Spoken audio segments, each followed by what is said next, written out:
At a time of global conflicts and partisan politics, movies can be a distraction from real-life events. But multiple nominated films at this year's Oscars dwell on current circumstances. Amid the usual glitz and glamour of the Academy Awards, filmmakers are giving audiences a chance to confront crises and characters in a new way. Nick Harper reports from Washington. One of these men has already won. The other hopes to. I know what I'm doing. The Apprentice is about the making of Donald Trump in the real estate world of 1970s New York City. Don't you forget, I made you. While it doesn't delve into his move from businessman to politician, it's hard not to make modern-day comparisons. There's a scene in the movie where they talk about the possibility of him going into politics, and he's just adamant against it. He's like, politicians are chumps, they're stupid. Two documentaries portray current events in Ukraine and the Middle East. Critics say, for filmgoers, it's a way to make sense of a turbulent world.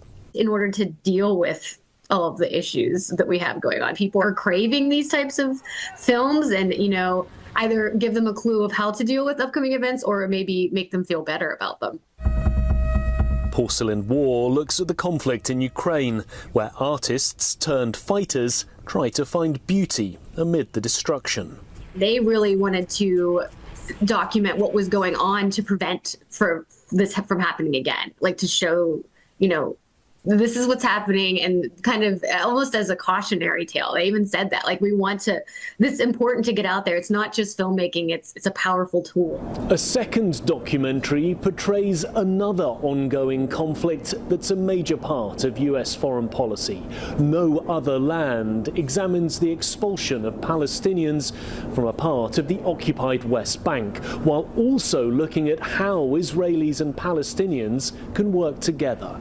This isn't a 2.5-minute segment on the nightly news where you can just sort of hear it in your periphery, like, oh, okay, I think what's going on, and then kind of continue making dinner, right? When you have a documentary film, when you have, 90 plus minutes of time to really invest in these stories, it brings about a level of consciousness and again, provokes conversation.